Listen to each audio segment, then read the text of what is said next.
বাংলাদেশের মানুষ অ্যাবিউজ করাটা অনেক বেশি পছন্দ করে। আমাকে নিয়ে যদি কেউ না ভাবে তাহলে এটা তো আমার প্রবলেম না। আমাদের দেশে তো আসলে ফিমেল ডমিনেট ক্যারেক্টারগুলো বা গল্পগুলো হয়ই না। সোশ্যাল মিডিয়াতে যার যা মন চাচ্ছে, মানে ভালোটাকে মন্দ, মন্দটাকে ভালো, ভিউ বাণিজ্যের জন্য আমরা যা খুশি তাই ছবি ছাপিয়ে দিচ্ছি। আগে একটা সময় ছিল যে অভিনয় ফার্স্ট প্রায়োরিটি, আমার কাজ, তারপরে সবকিছু।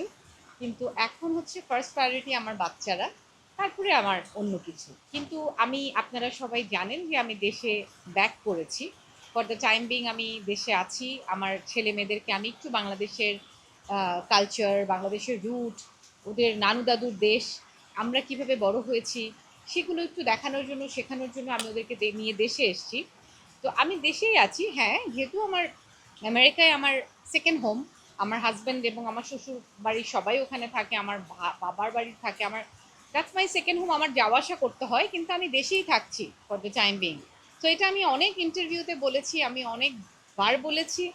এখন আমাকে নিয়ে যদি কেউ না ভাবে তাহলে এটা তো আমার প্রবলেম না। আমি তো কাজ করতেই চাই, হ্যাঁ, হয়তো বা আগে যেমন মাসে 20 দিন 25 দিন শুটিং করতাম, হয়তো সেটা করবো না।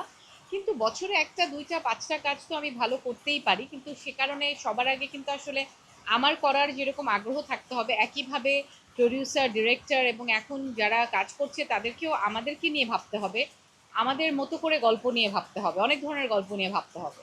তো সেটা কি আমার মনে হয় না সবাই ভাবছে।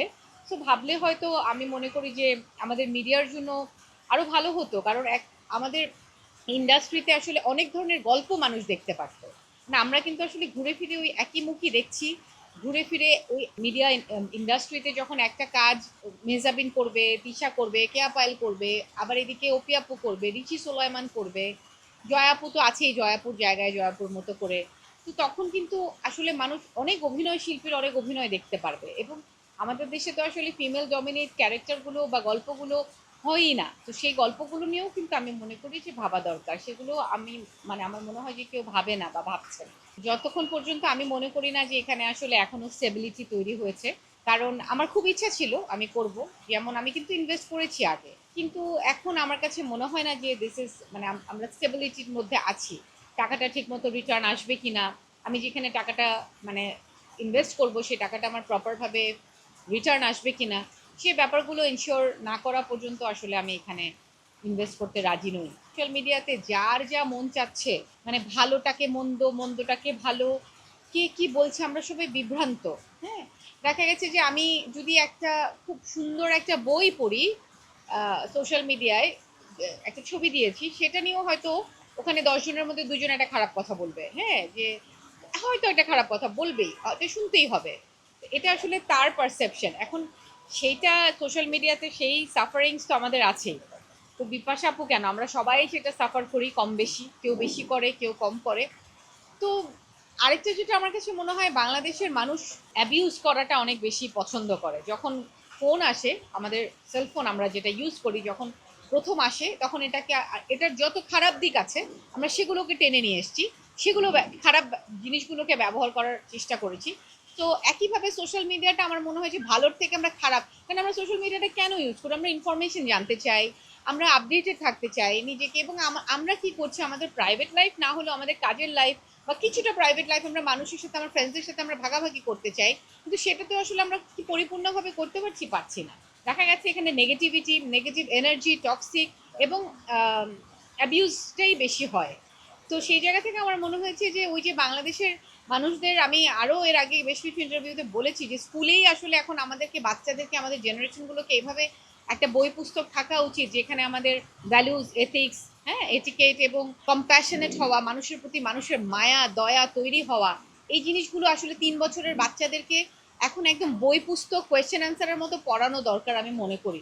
কারণ একটা অনেক বড় জেনারেশন এই জিনিসটা মিস করে গেছে, এবং এই পরের যে জেনারেশনটা তৈরি হয়েছে, এই যে এত মারামারি, কাটাকাটি, হিংসা, এই যে এত এত মানে পৈশাচিক ঘটনা আমরা সারাক্ষণ দেখি শুনি, এই ব্যাপারগুলো আমার মনে হয় যে এই ভেতর থেকে আসলে আমাদের আস্তে আস্তে এগুলো থাকে না যে আমরা ওয়াশ করতে হবে। সো এই ওয়াশটা তো আসলে ওই ডিটারজেন্ট দিয়ে না, ওয়াশটা হচ্ছে যে বই পুস্তক দিয়ে, মানুষের সাথে মানুষকে কাউন্সিলিং করে মোটিভেট করে আমাদের এই ওয়াশটা করতে হবে। ভালোটা না বলে আমরা আসলে পজিটিভিটি দিয়ে যে আসলে অনেক কিছু জয় করা যায়, এই ব্যাপারগুলো আমাদের মাথা থেকে সরে গেছে। আমি বলি নাই যে সরে যাচ্ছে, আসলে অলরেডি সরে গেছে। তো ওই যে ভিউ বাণিজ্যের জন্য আমরা যা খুশি তাই ছবি ছাপিয়ে দিচ্ছি, ভিডিও ছাপিয়ে দিচ্ছি। একটা একটা মেয়ে হয়তো বা একটা সেলিব্রিটি বা একজন নায়িকা সেলিব্রিটি, উনি হয়তো খেয়ালও করে নাই, কথা বলতে বলতে হয়তো তার কাপড়টা একটু সরে গেছে, সেই ভিডিওটা দিয়ে কি করে সেই ভিডিওটা ভাইরাল করা যায়, ভিউ অর্জন করা যায়, কিভাবে পয়সা ইনকাম করা যায়। তো এই যে মোরাল এথিক্স, এগুলো তো আমাদের নষ্ট হয়ে গেছে। তা আমি মনে করি এটা ভীষণ জরুরি আমাদের স্কুল থেকে এখন এই পরবর্তী যে জেনারেশন, এই জেনারেশনকে আমাদেরকে এই জিনিসগুলো শেখানো অনেক দরকার, যার প্রত্যেকটার একটা ডিসিপ্লিন থাকা উচিত।